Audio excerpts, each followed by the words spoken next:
Hello everyone, welcome back to the Python Verse. कैसे हो आप सब? आई होप आप सब बढ़िया होंगे। आज हम पाइथन प्रोग्रामिंग कोर्स के फोर्थ लेक्चर में डिक्शनरीज और सेट्स को स्टेप बाय स्टेप कोडिंग के साथ सीखेंगे। तो बिना किसी टाइम वेस्ट किए चलिए शुरू करते हैं।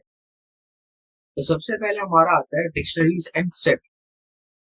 तो अब तक हमने वेरिएबल, लिस्ट और टपल के बारे में पढ़ चुके हैं, लेकिन प्रोग्रामिंग बहुत बार हमें डाटा को सिर्फ सीक्वेंस में स्टोर नहीं करना पड़ता। कभी कभी हमें स्टूडेंट्स का नेम, उनके मार्क्स एक साथ स्टोर करने पड़ते हैं, या फिर कभी कभी एम्प्लॉय की आईडी और उसकी सैलरी को भी स्टोर करना पड़ता है। तो ऐसा केस में सिर्फ लिस्ट का यूज करना कन्वीनियंट नहीं होता।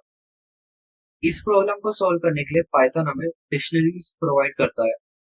और जब हमें सिर्फ यूनिक वैल्यू स्टोर करनी पड़ती है, जब हमें कभी बोले कि हमें सिर्फ यूनिक वैल्यू स्टोर करनी है, तो हम सेट्स का यूज करते हैं। तो सबसे पहले हम डिक्शनरीज को डिटेल में समझते हैं। Dictionaries in Python. Dictionaries Python का एक बिल्ट इन डाटा टाइप है।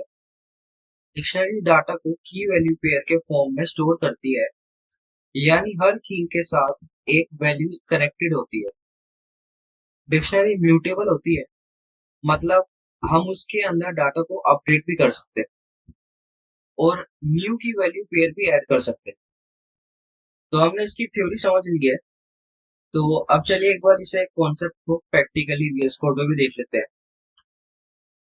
तो मैं भी अपने वीएस कोड पर आता हूँ। तो पहले मैं एक बार कोड लिख देता हूँ, फिर मैं सबको लाइन बाय लाइन समझा दूंगा। ठीक है। अगर मैं लिखूं स्टूडेंट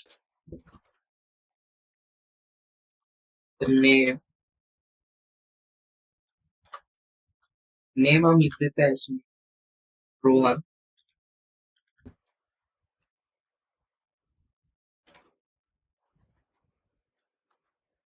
फिर मैं अगले में लिखूं CGPA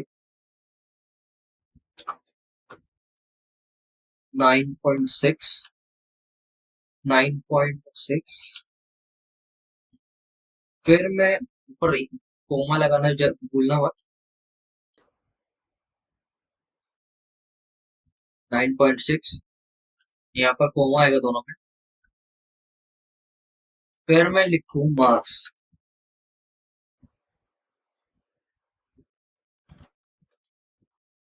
मार्क्स में हम लिखते हैं 98, 89, 90। ठीक है। उसके बाद में फिर ये ब्रैकेट के नीचे से लिखना स्टार्ट करूं। अब मैं इसको प्रिंट करता हूँ। Print students. फिर मैं लिखूं इसमें प्रिंट स्टूडेंट, इसके अंदर लिखूं मैं नेम। अब मैं इसका अगर आउटपुट देखूं, तो आउटपुट हमारा आया रोहन, उसके ऊपर आया नेम रोहन, CGPA 9.6, फिर कोमा लगा के मार्क्स, फिर ही मार्क्स आए, उसके नीचे फिर आया रोहन। तो अब इस प्रोसेस में सबसे पहले हमने एक वेरिएबल बनाया है, जिसका नेम हमने स्टूडेंट रखा है। इस वेरिएबल के अंदर हमने डिक्शनरी स्टोर की है। डिक्शनरीज को हमेशा कर्ली ब्रेसेस के अंदर लिखते हैं। तो अगर अपनी पहली लाइन देखें इसमें, ये वाली, यहाँ पर नेम एक की है, जो इसमें मैंने नेम दिया है वो एक की है, और जो रोहन है वो उसकी वैल्यू है। मतलब जब हम नेम की को एक्सेस करेंगे, तो पाइथन हमें रोहन रिटर्न करेगा। अब अगली लाइन में अगर हम देखें CGPA, यहाँ पर CGPA भी एक की है और 9.6 उसकी वैल्यू है। अब तीसरी लाइन में देखिए, जो मार्क्स है, इसमें एक बार ध्यान देना, इस बार वैल्यू एक स्ट्रिंग या नंबर नहीं है, बल्कि एक लिस्ट है। मतलब डिक्शनरी के अंदर लिस्ट भी स्टोर कर सकते हैं। अब लास्ट वाली लाइन देखते हैं, प्रिंट स्टूडेंट। ये पूरी डिक्शनरी को प्रिंट करेगी, मतलब जितनी भी की और उनकी वैल्यूज है सब एक साथ स्क्रीन पर दिख जाएंगे। उसके बाद अगली लाइन में प्रिंट स्टूडेंट नेम वाला जो है, यहाँ पर सबसे पहले पाइथन स्टूडेंट डिक्शनरी के अंदर जाएगा, उसके बाद नेम की को सर्च करेगा और उस की के सामने जो भी वैल्यू होगी वही आउटपुट में प्रिंट हो जाएगी। इसलिए स्क्रीन पर रोहन प्रिंट होके आया। जैसे कि आउटपुट इसमें देख सकते हो, सबसे पहले हमने पूरी डिक्शनरी को प्रिंट कर दिया। ये पूरी डिक्शनरी थी हमारी, इसको हमने प्रिंट कर दिया। उसके बाद रोहन प्रिंट होके आया। तो इसका मतलब सक्सेसफुली नेम की वैल्यू एक्सेस कर लिया। ठीक है, यहाँ तक आपको समझ आ गया। तो अगर मैं इसी कोड में लिखूं, इसी कोड में अगर मैं लिखूं आगे नीचे, student CGPA is equal to 9.8, फिर अगर मैं लिखूं यहाँ पर student city is equal to Delhi, फिर मैं स्टूडेंट को प्रिंट कर दूं, प्रिंट स्टूडेंट। तो एक बार अब इसका आउटपुट देखते हैं। तो आउटपुट हमारा आया है नेम रोहन CGPA 9.6, मार्क्स के अंदर ये आ गया, CGPA फिर 9.8, फिर सिटी आई हमारी दिल्ली। अब देखते हैं कि डिक्शनरी को अपडेट कैसे करते हैं। तो सबसे पहली लाइन में हमने लिखा है स्टूडेंट CGPA 9.8, ये वाली लाइन में यहाँ पर जो CGPA की है वो पहले से डिक्शनरी के अंदर मौजूद है, इसलिए पाइथन पुरानी वैल्यू 9.6 को रिप्लेस करके 9.8 स्टोर कर देगी। तो अगली लाइन में देखते हैं, अगला हमारा student city is equal to Delhi. तो जो डिक्शनरी के अंदर सिटी का नेम है वो पहले से उसके अंदर नहीं था, इसलिए पाइथन ने एक न्यू की क्रिएट की है, उसके अंदर दिल्ली को स्टोर किया है। तो अब हम जब प्रिंट स्टूडेंट रन करेंगे तो CGPA जो है वो अपडेट होके आ जाएगी, और जो सिटी का नेम है जो हमने न्यू की बनाई थी वो भी डिक्शनरी के अंदर ऐड हो गई है। तो इसी वजह से हमें डिक्शनरी म्यूटेबल कहते हैं, क्योंकि बनाने के बाद हम उसके अंदर डाटा को चेंज और ऐड दोनों कर सकते हैं। तो आपको ये वाला कोड समझ आ गया होगा। अगले पे चलते हैं हम। अगला हमारा है नेस्टेड डिक्शनरी। तो अब तक हम सिंपल डिक्शनरी देख रहे थे, लेकिन रियल प्रोजेक्ट में डाटा काफी बड़ा होता है। मतलब कई बार एक ही स्टूडेंट या उसकी एक CGPA तो नहीं होती, बल्कि हर सब्जेक्ट के मार्क्स भी स्टोर करते हैं। तो ऐसे केस में हम डिक्शनरी के अंदर एक डिक्शनरी स्टोर कर सकते हैं। इस कॉन्सेप्ट को नेस्टेड डिक्शनरी कहते हैं। मतलब एक डिक्शनरी के अंदर दूसरी डिक्शनरी। तो एक बार हम इसे समझ लेते हैं। VS कोड पे आते हैं और मैं इसे सबको कमेंट कर देता हूँ। तो अगर मैं एक और कोड लिख, उसको भी पहले समझना। स्टूडेंट, स्टूडेंट के अंदर हमने एक बनाया, यहाँ पर लिखा मैंने नेम, नेम में हमने लिखा राहुल, फिर हमने लिखा सब्जेक्ट,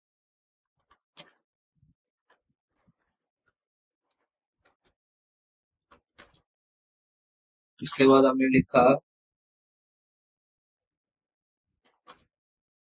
सब्जेक्ट्स के अंदर फिजिक्स 98, फिर हमने लिखा केमिस्ट्री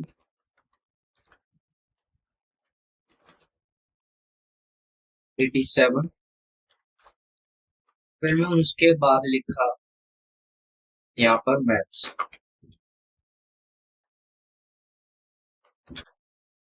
88। ठीक है,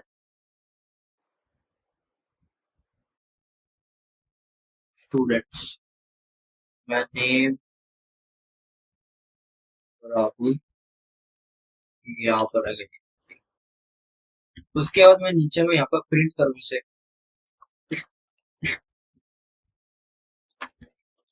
प्रिंट स्टूडेंट। मैंने लिखा प्रिंट स्टूडेंट। उसके बाद फिर मैं लिखूँ प्रिंट स्टूडेंट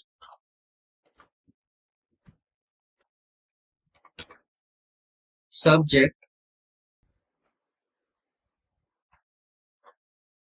यहाँ पर सब्जेक्ट्स लिखते हैं ना, 3-4 सब्जेक्ट है तो इसलिए सब्जेक्ट्स लिखेंगे, सब्जेक्ट्स। उसके बाद प्रिंट स्टूडेंट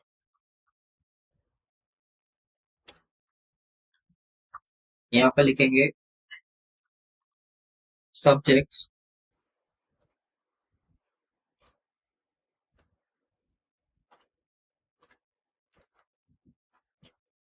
फिर यहाँ पर लिखेंगे मैथ्स। यहाँ पे लिखेंगे मैथ्स, ब्रैकेट को बंद कर देंगे। तो अब देखते हैं हमारा आउटपुट क्या आता है। तो हमारा आउटपुट आया name Rahul, subject physics 98, chemistry 87, math 88। नीचे में आया हमारा फिजिक्स 98, केमिस्ट्री 87, मैथ 88 और लास्ट में हमारा आया 88। तो इसका मतलब समझते हैं। तो सबसे पहले हमने एक स्टूडेंट नेम की डिक्शनरी बनाई। इसमें स्टूडेंट नेम की हमने एक डिक्शनरी बनाई। तो जो पहली की है वो है नेम, फिर उसकी वैल्यू हमने रखी राहुल। उसके बाद हमने दूसरी की बनाई सब्जेक्ट्स की। तो उसमें इस बार जो सब्जेक्ट्स की वैल्यू है वो कोई स्ट्रिंग या नंबर नहीं है, बल्कि एक पूरी डिक्शनरी है। इसी को नेस्टेड डिक्शनरी वो कहते हैं। इस नेस्टेड डिक्शनरी के अंदर 3 और की है, फिजिक्स, केमिस्ट्री और मैथ्स। तो सबके सामने हम उसके मार्क्स स्टोर किए।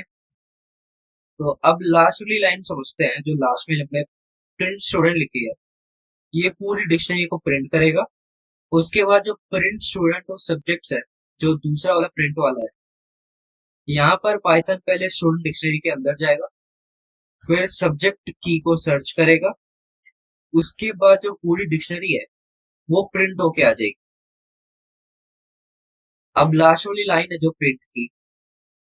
तो सबसे पहले इसमें जो पाइथन है वो सब्जेक्ट डिक्शनरी को एक्सेस करेगा। उसके बाद डिक्शनरी के अंदर मैथ्स की को सर्च करेगा। तो उसके सामने जो वैल्यू है 98, वो स्क्रीन पे प्रिंट होके आएगी। जैसे मैंने इसमें मैथ में लिखा था 88, तो वो 88 प्रिंट होके आ गई। तो इस तरह से नेस्टेड डिक्शनरी के अंदर किसी भी वैल्यू को बहुत इजीली एक्सेस कर सकते हैं। तो आगे बढ़ते हैं। आगे हमारा आता है डिक्शनरीज के मेथड। तो अब हम डिक्शनरीज के कुछ इंपॉर्टेंट मेथड समझेंगे। ये मेथड रियल प्रोग्रामिंग में बहुत ज्यादा यूज होते हैं, और अगर आप पाइथन में काम करोगे तो इनका ऑलमोस्ट हर प्रोजेक्ट में यूज दिखेगा आपको। तो सबसे पहले हमारा जो मेथड है वो है की का। इसको समझते हैं। इसको कमेंट कर देता हूँ।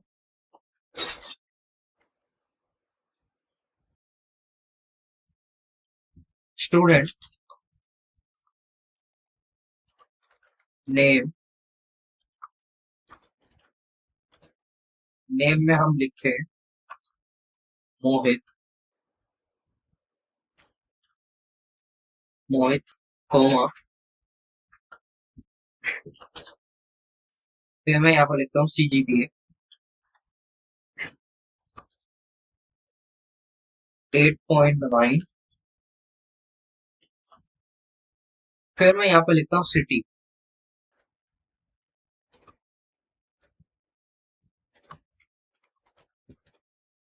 दिल्ली। ठीक है। तो अब फिर मैं इसको प्रिंट कर दूं,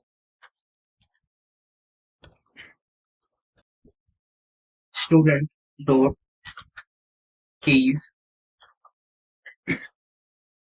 तो आउटपुट में आया डिक्शनरीज की नेम जीपीए सिटी।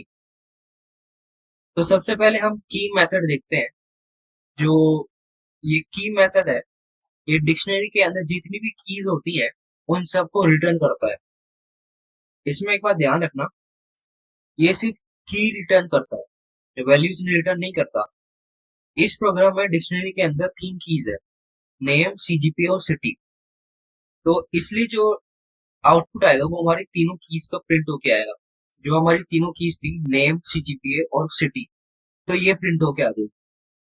और अगर हमें वैल्यू अलग करना है, अगर हमें वैल्यू प्रिंट करनी है, तो वैल्यू में हम प्रिंट ऐसे करेंगे, प्रिंट स्टूडेंट डॉट वैल्यूज। ये इसमें फंक्शन होता है स्टूडेंट्स की वैल्यू को प्रिंट करने का। तो रन करता हूँ, तो इसमें जितने भी वैल्यूज है, मोहित 8.9 और दिल्ली, ये इसमें प्रिंट होके आ जाएगी।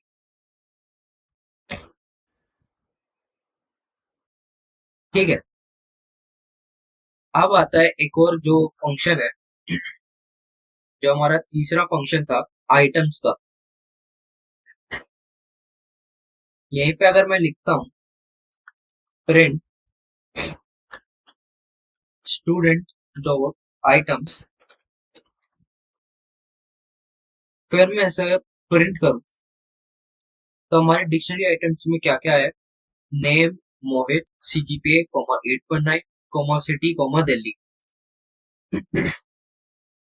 तो ये जो आइटम वाला मेथड है, ये बहुत यूजफुल है। ये हर की और उसकी वैल्यू को एक पेयर के फॉर्म में रिटर्न करता है। मतलब आउटपुट में हमें कुछ इस तरह दिखेगा, जैसे नेम के साथ हमें मोहित नाम दिखा, सीजीपीए के साथ में हमें 8.9 दिखा, नंबर दिखा, और सिटी के सामने दिल्ली दिखा।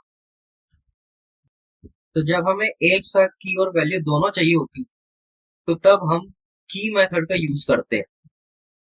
अगला मेथड देखते हैं, अगला हमारा गेट कीज करके। तो अगर मैं गेट कीज का यूज करूं ये इसी में, तो हम इसे ऐसे लिखेंगे, प्रिंट स्टूडेंट डॉट गेट, फिर ब्रैकेट के अंदर नेम। अगर मैं इसे प्रिंट करूं, तो हमारा इसमें नेम आ गया मोहित। तो ये मेथड किसी पार्टिकुलर की वैल्यू रिटर्न करता है। जैसे यहाँ पर नेम की का वैल्यू हम मांग रहे हैं, तो इसलिए आउटपुट में हमारा नेम प्रिंट हो गया मोहित। इस मेथड का एक और खास बात है, अगर गलती से कोई की डिक्शनरी के अंदर ना हो, तो प्रोग्राम एरर नहीं देगा, बस नन रिटर्न कर देगा। इस वजह से बहुत सारे डेवलपमेंट गेट को डायरेक्टली इंडेक्सिंग से ज्यादा प्रेफर करते हैं। जो बहुत सारे डेवलपर्स होते हैं, वो गेट फंक्शन यूज करते हैं इंडेक्सिंग से ज्यादा। तो अगला हमारा आता है update new dictionary. New dictionary को कैसे अपडेट कर सकते हैं? तो अगर इसी कोड में मैं लिखूं नीचे अपडेट करने के लिए, student dot update, student dot update, इसके अंदर मैं लिखूं फिर एज 20, फिर मैं इसको प्रिंट कर दूं, प्रिंट स्टूडेंट। तो इसका देखते हैं प्रिंट क्या आता है। तो प्रिंट हो गया है नेम मोहित, सीजीपीए 8.9, सिटी दिल्ली और एज 20। तो जो लास्ट मेथड है अपडेट वाला, ये जो मेथड है डिक्शनरी के अंदर, ये न्यू की वैल्यू पेयर्स को ऐड कर देता है। यहाँ पर एज नाम की एक न्यू की ऐड की है, और उसकी जो वैल्यू है 20 रखी है। तो जब हम डिक्शनरी प्रिंट करेंगे, तो सबसे पहली वाली वैल्यूज जितने भी हमने रखी थी इंफॉर्मेशन, जो ये वाली थी, name, age, GPA, city, Delhi तक, ये हमारी जो पुरानी वैल्यूज थी वो तो प्रिंट होगी होगी। उसके बाद जो हमने अपडेट में एज 20 किया था, लिखी थी, फिर वो प्रिंट होके आएगी। तो हमने डिक्शनरीज को समझ लिया अच्छे से। तो अब बात करते हैं पाइथन में एक और इम्पोर्टेंट टॉपिक की, जो है सेट्स इन पाइथन। सेट्स भी मल्टीपल वैल्यूज को स्टोर करता है, लेकिन सेट्स और लिस्ट में एक बहुत बड़ा डिफरेंस होता है। तो पिछले में हमने डिक्शनरीज को अच्छे से समझ लिया था। तो अब बात करते हैं हम पाइथन में एक और इम्पोर्टेंट टॉपिक की, जिसका नाम है सेट्स इन पाइथन। तो वो जो सेट्स होते हैं, सेट्स भी मल्टीपल वैल्यू स्टोर करते हैं, लेकिन सेट्स और लिस्ट में एक बहुत बड़ा डिफरेंस होता है। जो लिस्ट होती है वो डुप्लीकेट वैल्यूज को स्टोर करती है, लेकिन जो सेट्स होती है वो सिर्फ यूनिक वैल्यू को ही स्टोर करता है। अगर हम एक ही वैल्यू को इतनी बार लिखें, तो फिर पाइथन सिर्फ उसकी एक ही कॉपी स्टोर करेगा। तो इस वजह से जब हमें डुप्लीकेट वैल्यू की कोई जरूरत नहीं होती, तब हम सेट्स का यूज करते हैं। तो एक बार मैं इसे VS कोड में भी समझा देता हूँ सबको। मैं एक बार कमेंट कर देता हूँ।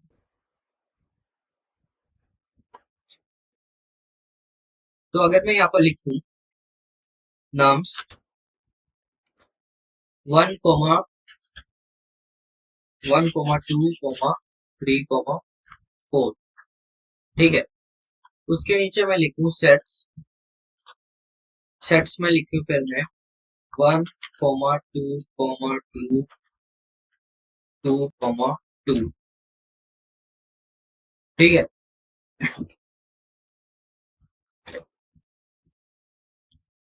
तो अगर मैं इन दोनों को प्रिंट कर दूं, प्रिंट नम्स, फिर मैं प्रिंट करूं प्रिंट सेट्स,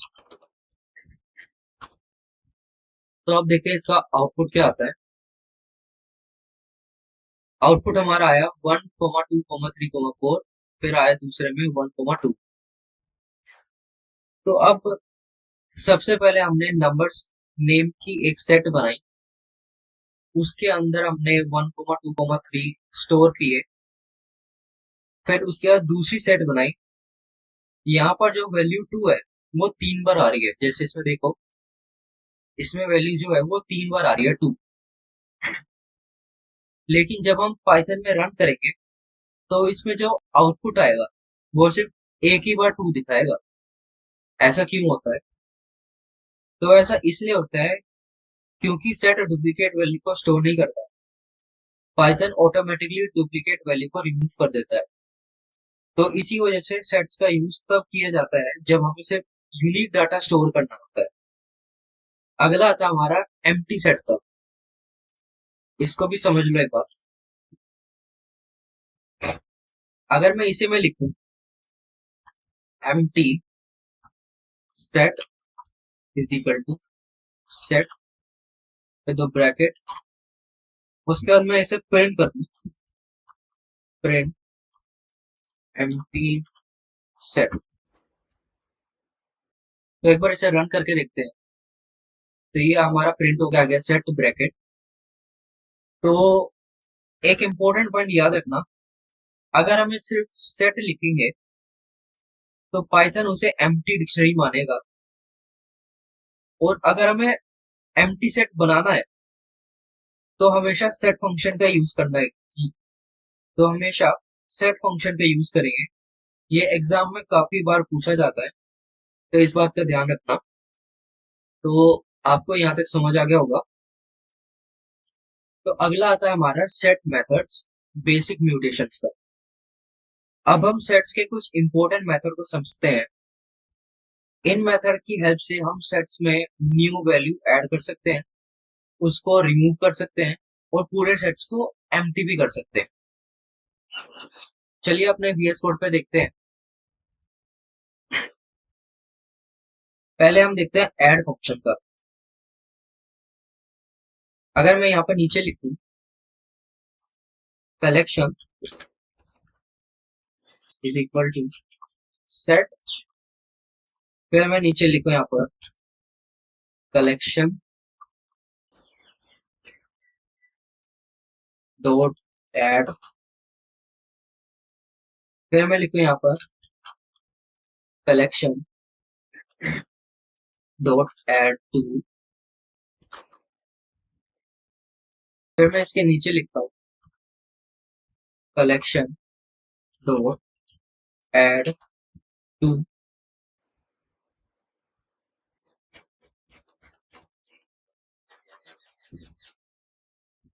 फिर मैं इसके नीचे लिखता हूँ कलेक्शन एड टू, फिर मैं कलेक्शन को प्रिंट कर देता हूँ, प्रिंट कलेक्शन। तो इसका आउटपुट देखते हैं। आउटपुट में हमारा आया 1, 2। तो सबसे पहले हम एक एम्प्टी सेट बनाई, उसके बाद ऐड मेथड की हेल्प से हमने एक को उसके बाद ऐड मेथड की हेल्प से हमने वैल्यू 1 को ऐड की, फिर वैल्यू 2 को ऐड किया, उसके फिर दोबारा हमने वैल्यू 2 को ऐड करने की कोशिश की, लेकिन आउटपुट में सिर्फ एक ही बार 2 आया, क्योंकि सेट डुप्लीकेट वैल्यू को दोबारा वापस प्रिंट नहीं करता। तो अगर वैल्यू पहले से सेट के अंदर है तो ऐड मेथड उसको दोबारा स्टोर नहीं करेगा। ठीक है, ये समझ आ गया। अब मैं अगर यहाँ पर नीचे लिखता हूँ कलेक्शन डॉट, थोड़ा मैं नीचे और लिख देता हूँ कलेक्शन डॉट रिमूव 1, फिर मैं कलेक्शन को प्रिंट कर दूंगा। तो आउटपुट देखते हैं अब हमारा आउटपुट आया 2। तो जो रिमूव मेथड होता है वो किसी पार्टिकुलर वैल्यू को डिलीट कर देता है। तो यहाँ पर वैल्यू 1 हमने डिलीट कर दिया है।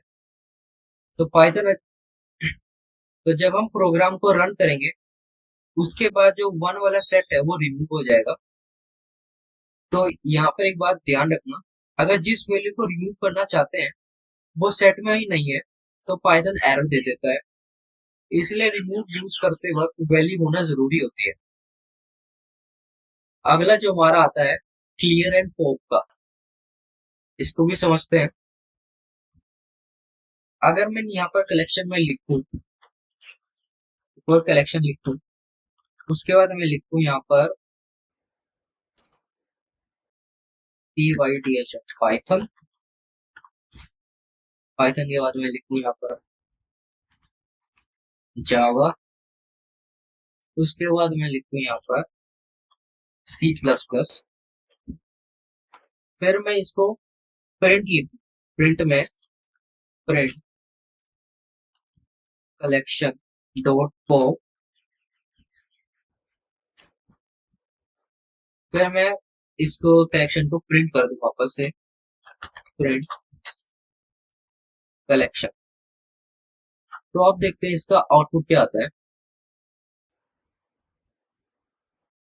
आउटपुट हमारा आया C++ जावा पाइथन। तो इसका अब समझते हैं ये कैसे हुआ। तो अब हमने इसमें पॉप मेथड यूज किया है। तो जो लिस्ट है, लिस्ट में पॉप इंडेक्स के बेसिस पे काम करता है, लेकिन जो सेट है, सेट में इंडेक्स नहीं होती।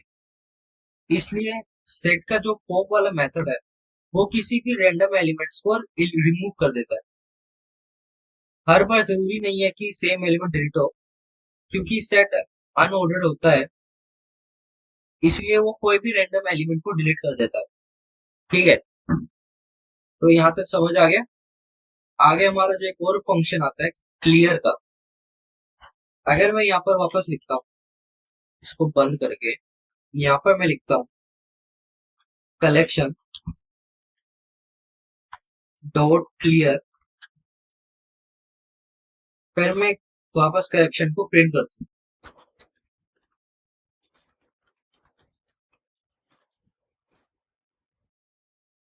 इसका आउटपुट देखते हैं।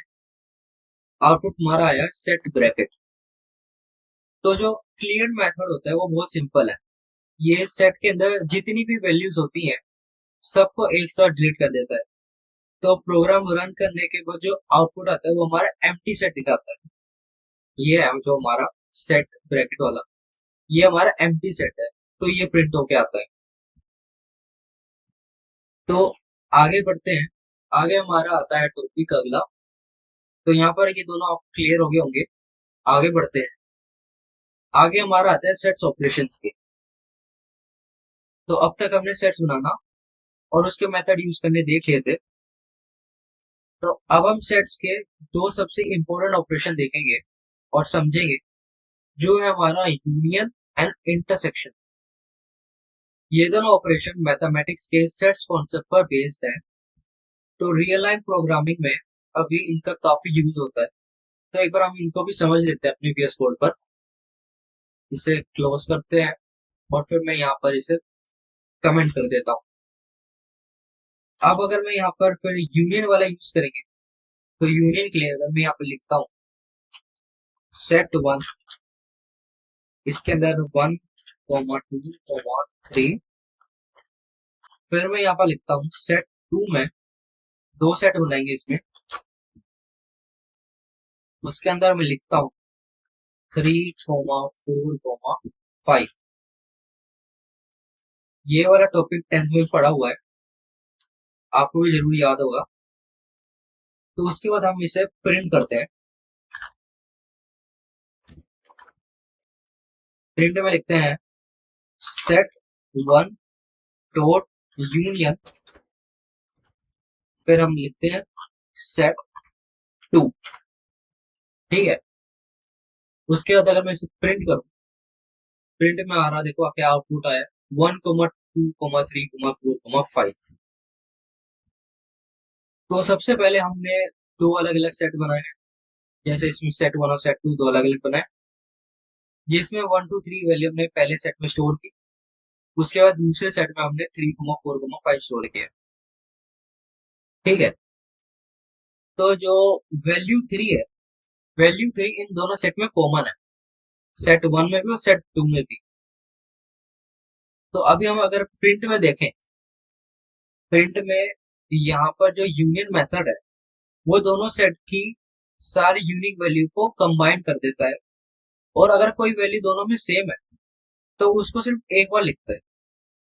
तो इसलिए जो हमारा आउटपुट आया वो आया 1, 2, 3, 4, 5। एक बार वापस समझो, हमने इसमें दो सेट बनाए। दो सेट में पहले सेट में हमने लिखा 1, 2, 3, दूसरे सेट में हमने लिखा 3, 4, 5। तो प्रिंट वाले में जब हमने यूनियन का यूज किया तो जितनी भी यूनिक वैल्यू है वो दोनों सेट में से कंबाइन करके प्रिंट कर देता है। और अगर दोनों सेट में कोई भी कॉमन वैल्यू होती है, जैसे इसमें थ्री थे, तो वो थ्री को सिर्फ एक बार लिख के वो उसको प्रिंट कर देता है। तो जो हमारा आउटपुट आता है वो आता है हमारा 1, 2, 3, 5। ठीक है। आगे जो हमारा टॉपिक आता है वो है इंटरसेक्शन का। इसमें भी हम दो सेट बनाएंगे। सेट वन, इसमें लिखते हैं 1, 2, 3। फिर हम इसमें लिखते हैं सेट टू में 3, 4, 5। अब मैं इसमें इंटरसेक्शन का यूज करूंगा। तो print set one dot intersection set two. ठीक है। ये ऊपर वाले को ऐसे ही रहने देते हैं, कमेंट कर देते हैं इसको। तो ये वाले का आउटपुट देखो। तो आउटपुट हमारा आया 3। तो इस मेथड का यूनियन से बिल्कुल अलग है। इस मेथड का यूज यूनियन से बिल्कुल अलग। ये दोनों सेट में जो कॉमन वैल्यू होगी वो रिटर्न होके आएगी। तो यहाँ पर दोनों में सिर्फ कॉमन था 3, तो वैल्यू हमारी 3 प्रिंट होके आ गई। तो अगर दोनों सेट में कोई भी वैल्यू कॉमन नहीं होती तो तो वो एक एम्प्टी सेट हमें दे देता। जैसे अगर मैं तुम्हें एग्जांपल दूं, यहाँ से 3 हटा के मैं लिख दूं 6, ठीक है, इन दोनों में अब कोई वैल्यू कॉमन नहीं है। अब देखते हैं हमारा प्रिंट होके क्या आता है, हमारा आता है सेट, ठीक है। तो ये था इसका इंटरसेक्शन का एक एग्जांपल। तो आगे बढ़ते हैं। आगे हमारा है प्रैक्टिस के क्वेश्चन, डिक्शनरीज एंड सेट्स के। तो एक क्वेश्चन मैं आपको समझा देता हूँ। ये वाला क्वेश्चन इजी है, तो एक बार आप ये वाला देख लेना खुद से। मैं क्लासरूम वाला आपको एक बार समझा देता हूँ। क्लासरूम वाला देखते हैं।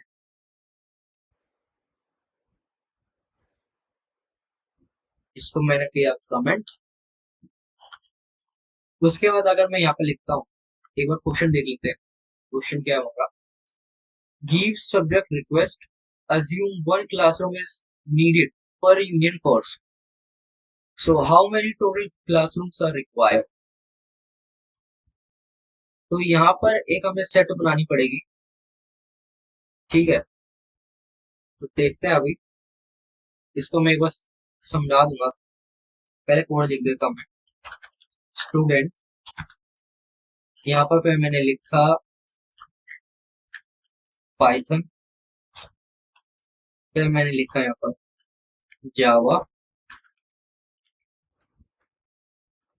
फिर मैंने यहाँ पर लिखा सी प्लस प्लस,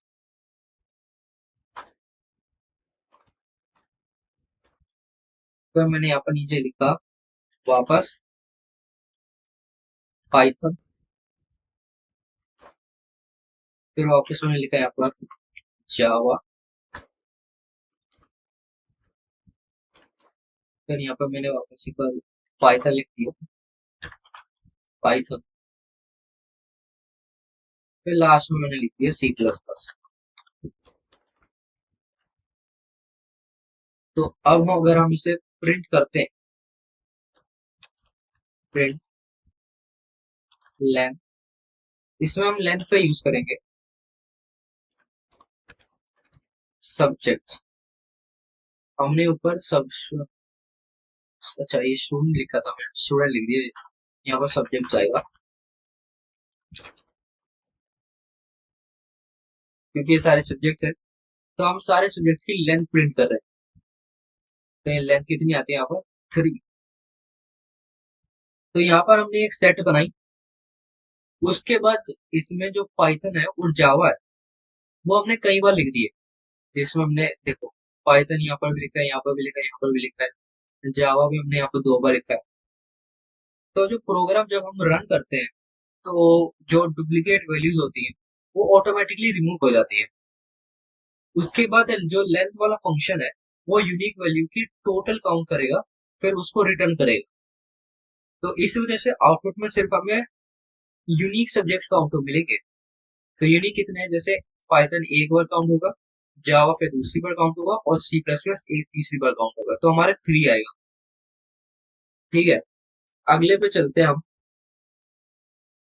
अगला जो प्रैक्टिस है वो एडवांस सेट है। एडवांस सेट के क्वेश्चन है थोड़े। तो इसमें enter marks of 3 subject from the user and append them incrementally into a empty dictionary। अब इस प्रोग्राम को ध्यान से एक बार समझते हैं। तो सबसे पहले हमें एक एम्प्टी डिक्शनरी बनानी है। उसके बाद यूजर से हमें फिजिक्स के मार्क्स इनपुट लेने हैं। उसके बाद हम अपडेट मेथड की हेल्प से डिक्शनरी में स्टोर करेंगे। फिर वही प्रोग्रेस हमें फिर वही हमें प्रोसेस हमें केमिस्ट्री और मैथ्स में भी करना है, रिपीट करना है। तो एक बार इसमें ध्यान रखना, हर सब्जेक्ट की एक की है और यूजर के एंटर किए हुए मार्क्स उसकी वैल्यू है। तो जब प्रोग्राम कंप्लीट होगा तो स्क्रीन पर उसकी पूरी डिक्शनरी प्रिंट होगी, जिसमें सब्जेक्ट्स और उसके मार्क्स की वैल्यू पेयर के फॉर्म में स्टोर होंगे। अगला जो क्वेश्चन है, स्टोर 9 एंड 9.0, ठीक है। तो ये दोनों क्वेश्चन आप एक बार प्रैक्टिस कर लेना, और इससे पिछला वाला भी। अगर ना समझ आए तो ये इसमें वीडियो में देख लेना, इसका यहाँ पर सोल्यूशन भी है। आगे तो बस लेक्चर खत्म हो गया। तो गाइस आज के लेक्चर में हमने डिक्शनरीज और सेट्स को डिटेल में सीखा। हमने डिक्शनरीज के की वैल्यू पेयर कॉन्सेप्ट और नेस्टेड डिक्शनरी और इम्पोर्टेंट डिक्शनरीज के मेथड, सेट्स के मेथड, यूनियन और इंटरसेक्शन और प्रैक्टिस क्वेश्चन सॉल्व किए। तो मेरी एक एडवाइस है, एक बार जितने भी क्वेश्चंस है आप एक बार ये खुद से एक बार प्रैक्टिस कर लेना। और तब तक ले thanks for watching, thank you very much. मिलते हैं लेक्चर नंबर 5 में। तब तक आप सबको happy coding. Thank you. Videos बनाने हैं, फिल्मोरा है ना।